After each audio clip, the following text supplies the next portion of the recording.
नमस्कार दोस्तों, टीम आयाम की यूट्यूब क्लासेस पे आपका हार्दिक स्वागत है। आज की क्लास में हम एशिया महाद्वीप की नदियाँ और झीलें कंप्लीट करते हैं। एशिया महाद्वीप की नदियाँ और झीलें कंप्लीट करते हैं। नदियाँ वैसे हम इससे पहले वाली क्लास में कंप्लीट कर चुके हैं और अब हम इस क्लास में झीलों को कंप्लीट करेंगे। आरएस के सिलेबस में साफ साफ लिखा हुआ है, वर्ल्ड ज्योग्राफी का पार्ट। ठीक है, तो वर्ल्ड ज्योग्राफी में हम नदियाँ और झीलें, सीरीज का अंतिम वीडियो ये होगा। नदियाँ और झीलें हम कंप्लीट पूरी कर चुके हैं। तो आज हम यहाँ पर एशिया महाद्वीप की झीलें पढ़ेंगे। एशिया महाद्वीप में कौन कौन सी झीलें हैं, एग्ज़ाम में आने लायक उनकी क्या विशेषताएँ बनती है, क्या क्या हमें याद करना है, वो सब चीज़ें यहाँ करने वाले हैं। एक बार हम सरसरी निगाहों से एशिया महाद्वीप देख लेते हैं। ये हमारा एशिया महाद्वीप है। ये जो पार्ट है ये एशिया महाद्वीप का है। क्या है? एशिया महाद्वीप, इस पार्ट को कहेंगे। ठीक है, देशों को आप देख ही रहे हैं, कौन कौन से देश यहाँ होंगे। अपना प्यारा भारत है ही, ऊपर की ओर चाइना है, मंगोलिया है, रसिया हमारे इसमें है। रसिया एक्चुअल में दो महाद्वीपों का देश है, जहाँ जो दो महाद्वीपों में अपना स्थान रखता है। बहुत बड़ा देश है। देखो, रसिया यहाँ से लेकर के यहाँ से इतना बड़ा देश है, एक बहुत बड़ा देश है रसिया। फिर अपना ये अरब कंट्रीज़ वाला पार्ट है, सऊदी अरब है, ईरान है, इराक है, कुवैत है, ईरान है, तुर्की है। ये सभी देश, ये इधर वाला पार्ट जो है ये दक्षिणी पूर्व एशिया का पार्ट आ जाएगा। नीचे ये द्वीपों वाला देश इंडोनेशिया होगा, ये जापान है, ये नॉर्थ कोरिया और दक्षिणी कोरिया है। ये सभी देशों में हमें देशों के नाम नहीं याद करने, उनके गांव, उनके शहर, उनकी राजधानियाँ, उनको रट्टा नहीं मारना है। जो हमारे संबंध में आएगा, अगर कोई पर्वत किसी देश का महत्वपूर्ण है तो उसे याद करना है। अगर कोई राजधानी किसी नदी के किनारे बसी है तब उसे याद करनी है, वरना नहीं करनी है ना। थोड़ा स्मार्ट पढ़ना है। सब कुछ रट्टा मारने से अच्छा है कि जो सिलेबस से संबंधित है उसको पढ़ा जाए, ताकि एग्ज़ाम में हिट करे। और हम बाकी चीज़ें, जो हमारा हिस्ट्री भी पढ़ना होता है, पॉलिटिकल साइंस भी पढ़ना होता है, वो सब चीज़ें भी हम पढ़ पाएँ ना। यहाँ अंधा होकर के नहीं पढ़ना कि जो सामने आ रहा सब पढ़ लो, नहीं। जो आपको सिलेबस में पूछा गया है, पेपर की जो डिमांड है उसी के हिसाब से पढ़े, वही स्मार्ट स्टडी होती है, उसी से ही सिलेक्शन की ओर जाया जाता है। ठीक है, तो हम यहाँ एशिया महाद्वीप की चीज़ें पढ़ेंगे। शुरू करते हैं। तो वही मेरा एक नया तरीका मैंने निकाला, टाइम कम है हमारे पास, तो मैं लंबे वीडियो ना खींच करके इनको शॉर्ट में, जो मेरे नोट्स है उनसे मैं यहाँ पे फ़ोटो लगा करके, क्लिप लगा करके लिखूँगा भी। तो वही बात है, इसमें मुझे याद है, मैं आपके सामने लिख रहा हूँ। तो इसमें दिक्कत ये है कि फिर टाइम लंबा हो जाता है।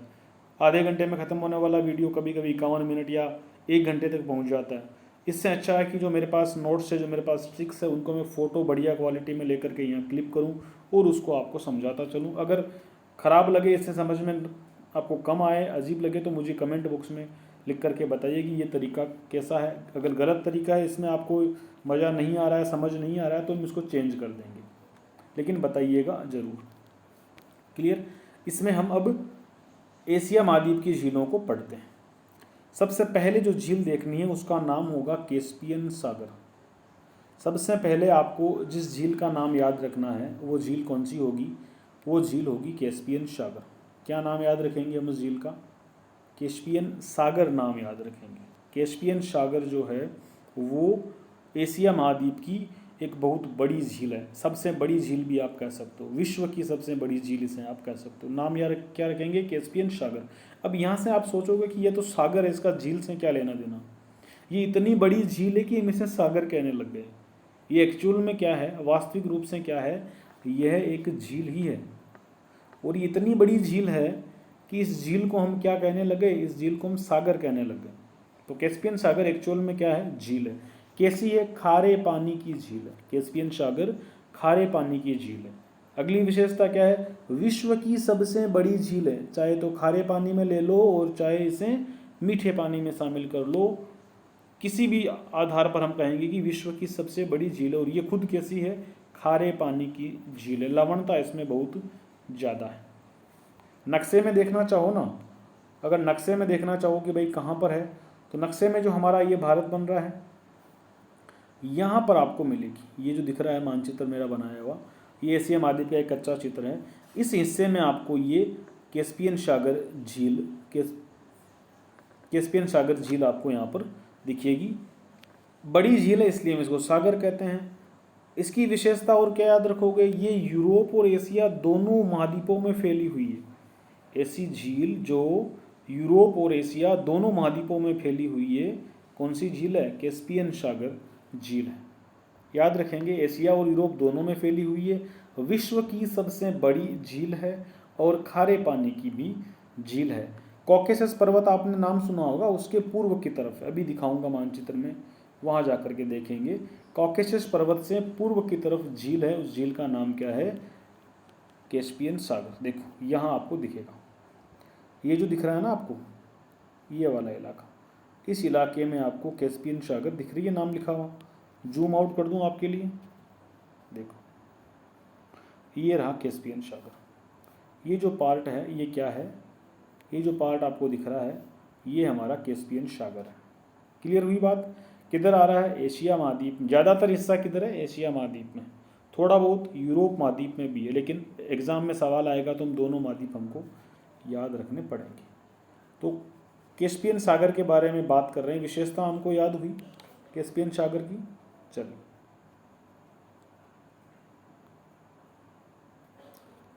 आगे बढ़ते, वापस चलते हैं वहीं पर। कैस्पियन सागर की और क्या क्या विशेषता हैं, कैस्पियन सागर में कौन कौन से देश इससे सीमा लगाते हैं, कौन कौन से देश की सीमा इससे जुड़ी हुई है, किन किन देशों की इसका तट जो है वो छूता है। ये सवाल सबसे ज़्यादा फेवरेट है, क्योंकि देखो महासागर पूछे नहीं गई हैं आपके सिलेबस में। नदियां हैं, झीलें हैं, पर्वत है, पठार है, मैदान है, मरुस्थल है, ठीक है। तो महासागरों का कोई नाम पता नहीं है, तो वो लिमिटेड ऑप्शन है उसके पास महासागरों से सवाल पूछने के। तो क्या करेगा एग्जामिनर, ये पूछ लेगा कि कैस्पियन सागर से सीमा साझा करने वाले देश कौन कौन से हैं।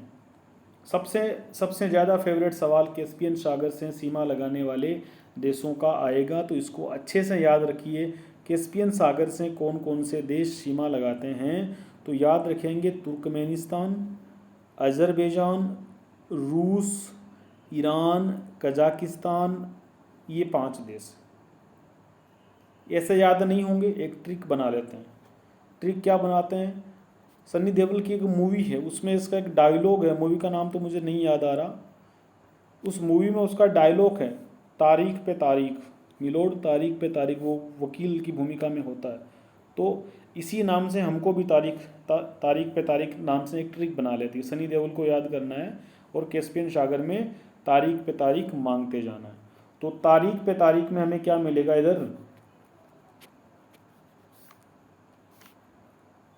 TARIK ऐसे बनाओ तारीख। तो टी से हो जाएगा तुर्कमेनिस्तान, क्या हो जाएगा, तुर्कमेनिस्तान। ए से हो जाएगा अजरबैजान, आर से हमको रसिया करना है, रूस करना है, आई से ईरान याद रखेंगे, और के से क्या करेंगे हम, कजाकिस्तान करेंगे। समझ में आई बात।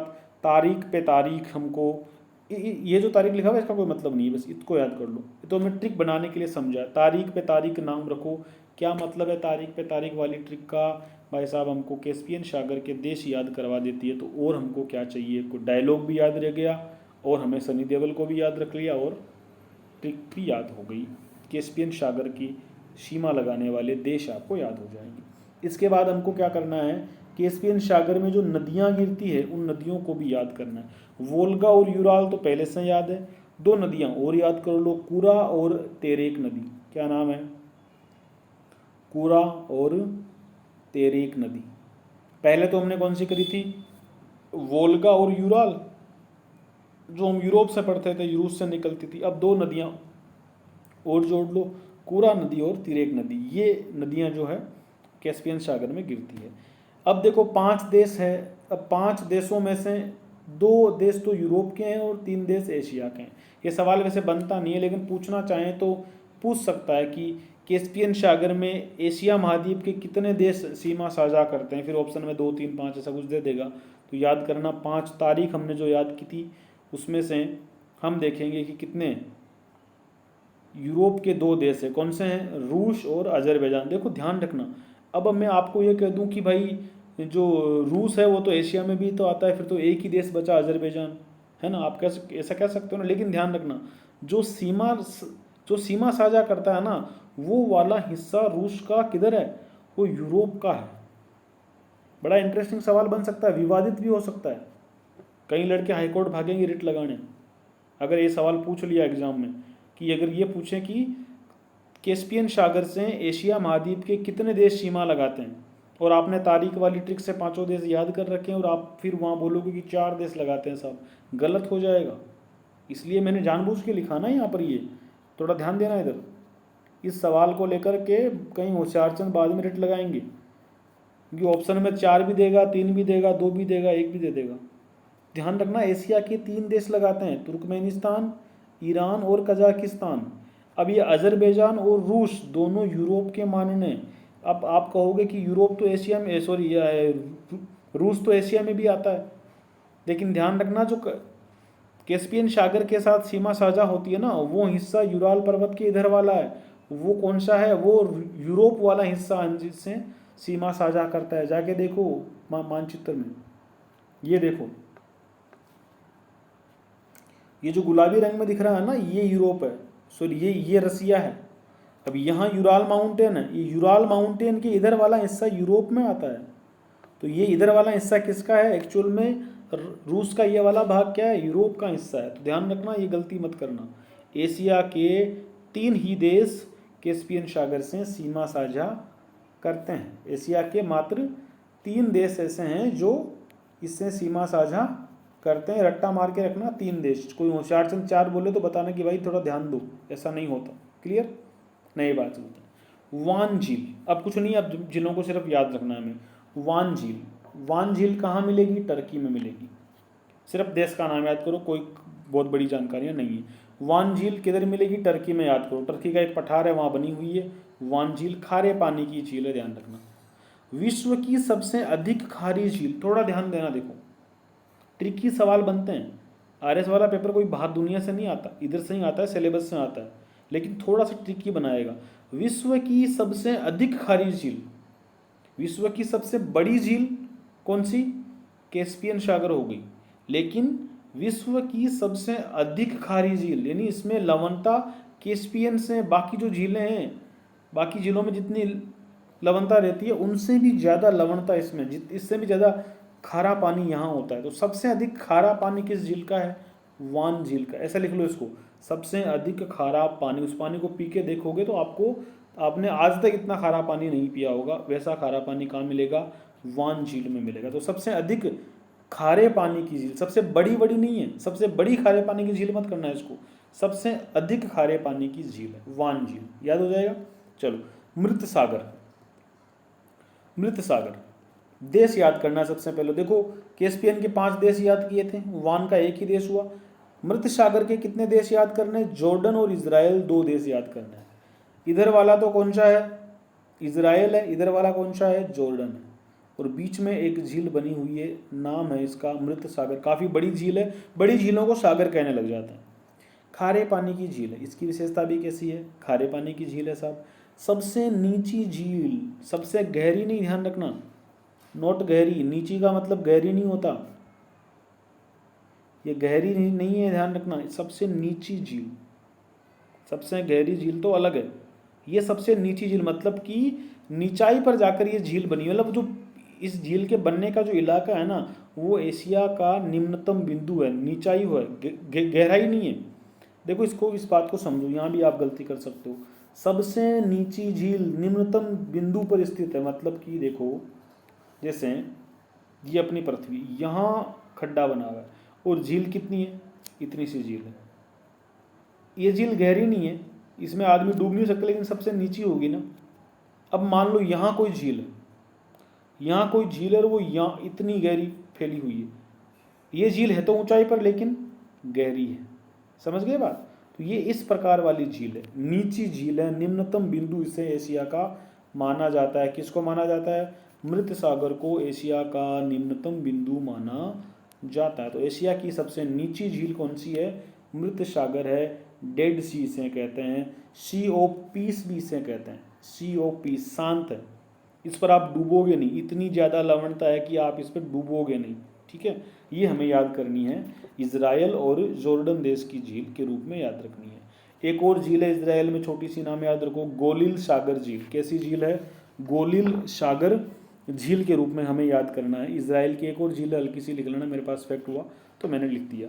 गोलिल सागर झील हमको इजराइल में याद रखनी है, ठीक है। मृत सागर कंप्लीट हुआ। चलो, अरल सागर झील, कौन सी झील है?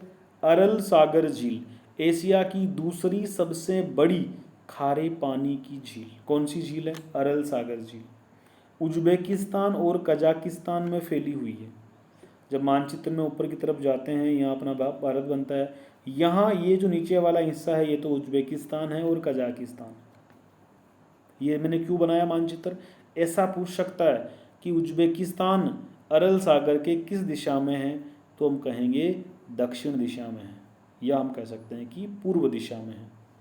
और कजाकिस्तान किस दिशा में है? उत्तर दिशा में है। क्या कहेंगे? उत्तर दिशा में। थोड़ा नक्शे में ये चीज़ें ध्यान रखो। तो अरल सागर हमें याद हुआ, एशिया महाद्वीप की झील है।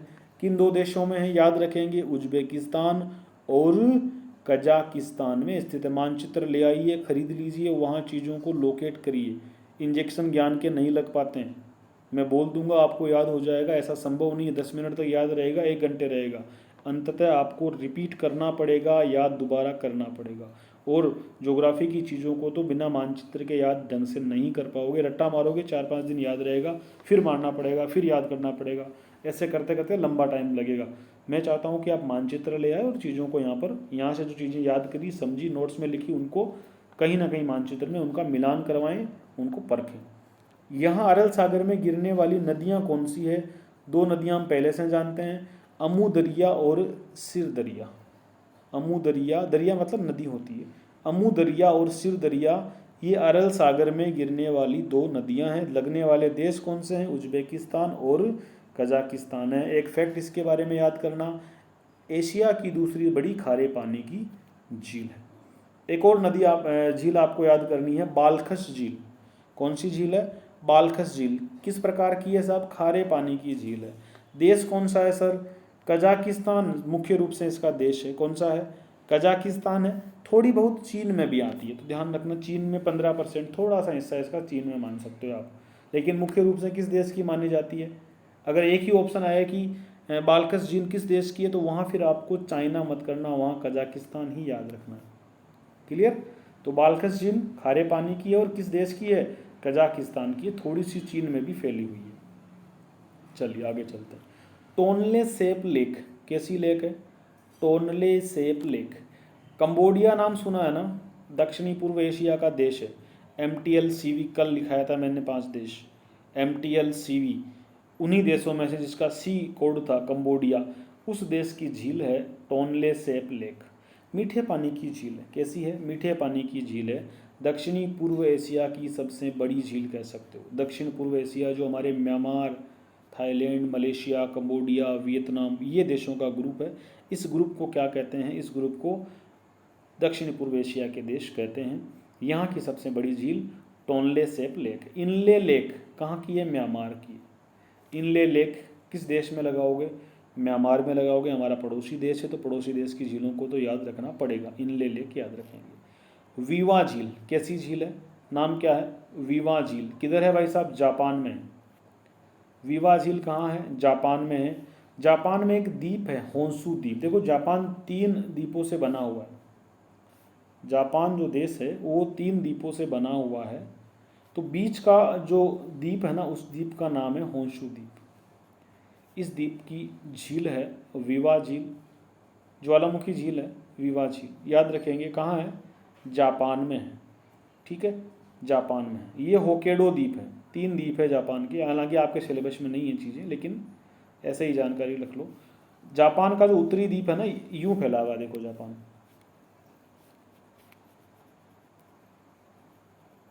जापान एक्चुअल में ऐसे फैला हुआ है, ऐसे। इस द्वीप का नाम है होकेडो द्वीप, इसका नाम है होन्शु और इसका नाम है शिकोकू। जापान एक अकेला, जैसे भारत है ना पूरा लंबा बिना कट के, वैसा नहीं है। जापान 3 द्वीपों का समूह है, एक 3 बड़े बड़े द्वीप है, उन द्वीपों के नाम है होकेडो, होन्शु और शिकोकू। ये जापान की झील है, वीवा झील, जो कहाँ की है, होन्शु द्वीप की है। फिर आई हमारी बेकाल झील। नाम क्या है, बेकाल झील। विश्व की सबसे गहरी झील, अब वो नीची, ध्यान रखा देखो, सबसे नीची एशिया में कौन सी रखी थी हमने, मृत सागर रखी थी, ये सबसे गहरी है।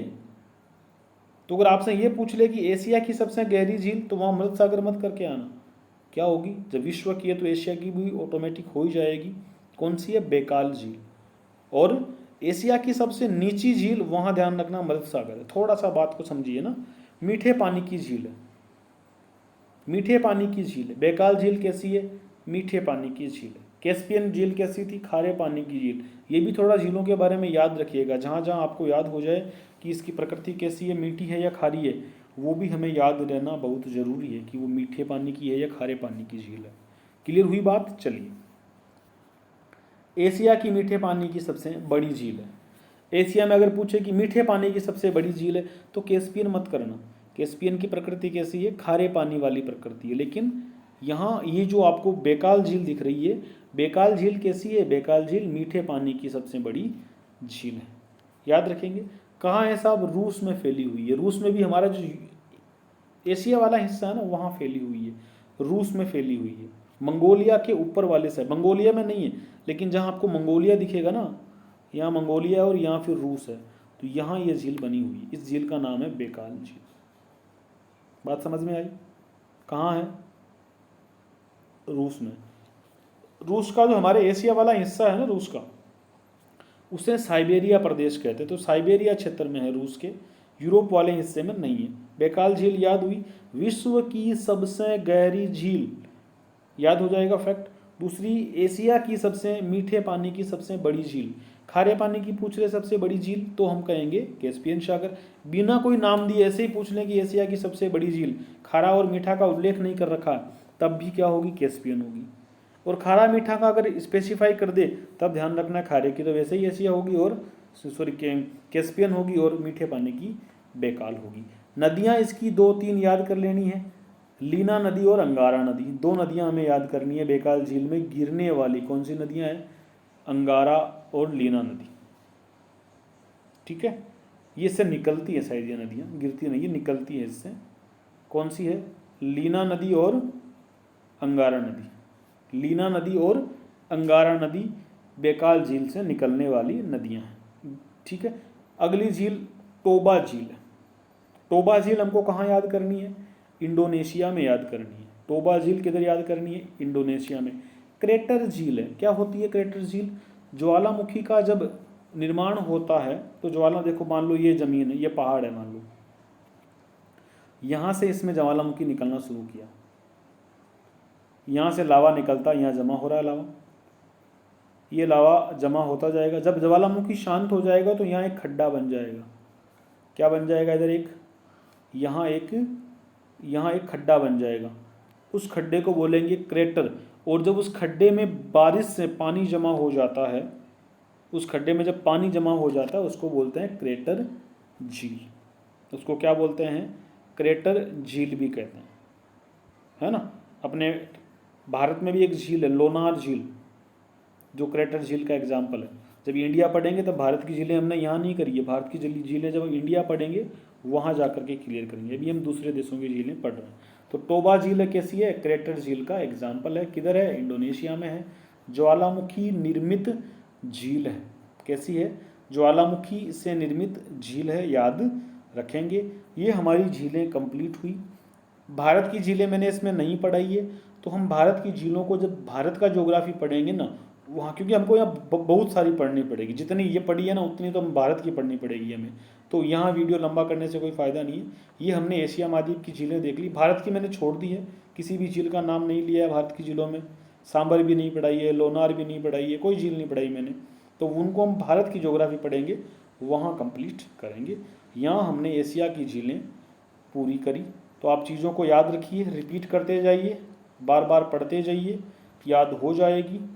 कोई भी दिक्कत हो कमेंट बॉक्स में मुझे बताएं कि ये जो मैं ये जो क्लिप लगा के आपको पढ़ा रहा हूँ ये तरीका पसंद आया, कि मुझे पसंद नहीं है ये तरीका। बेसिकली मुझे ये इस तरह से ये जो ये बना बनाया है, इसमें आपको टीचर की क्वालिटी का कोई पता नहीं चलता कि उसे कितना याद रहता है, वो कितना समझाता है। ये बना बनाया है तरीका, इसमें कोई जोर नहीं आता। मेरा अगर टॉपिक क्लियर भी नहीं है तो भी मैं ये लगा लगा के पढ़ा दूंगा, है ना। आजकल है ना, लगता है यूट्यूब पे लोग ऑलरेडी स्लाइड बना के लाते हैं, पहले सर उनको आगे करते जाते हैं, पेन फेर फेर के ऐसे ऐसे करते रहते हैं, रनिंग मार के पढ़ा देते हैं। तो वो एक्टिंग हो गई, वो अभिनय हो गया, वो पढ़ाई नहीं होती। तो मैं इसका समर्थन में नहीं हूँ, लेकिन हमारे पास अब टाइम कम है। अब जब टाइम कम है तो ये वीडियो अगर मैं ऐसे बनाता लिख लिख करके तो हो सकता था ये भी देखो, ये भी 25 मिनट का हुआ है। अगर वैसे लिखता तो ये कम से कम 50-55 मिनट का हो जाता। तो मैं चाहता हूँ कि टाइम कम लगे और चीज़ें आपको याद ही करनी है, आप उसको पॉज करके थोड़ा स्लो करके लिख लें। इसलिए इस मोड पे आया हूँ। बताना अगर ये ख़राब लग रहा हो तो वापस उसी मोड पर चले जाएँ जिस मोड से हम शुरू की वीडियो पढ़ाए थे। इसका एक्सपीरियंस ज़रूर बताइएगा। धन्यवाद। अगले वीडियो में हम और चीज़ें पढ़ेंगे। नदियाँ और झीलें आपकी कंप्लीट हो गई है। वर्ल्ड ज्योग्राफी के 2 टॉपिक आपके क्लियर हो गई हैं। तो चीज़ों को याद करते रहिए। मेरी तरफ से ऑल द बेस्ट। बहुत बहुत धन्यवाद।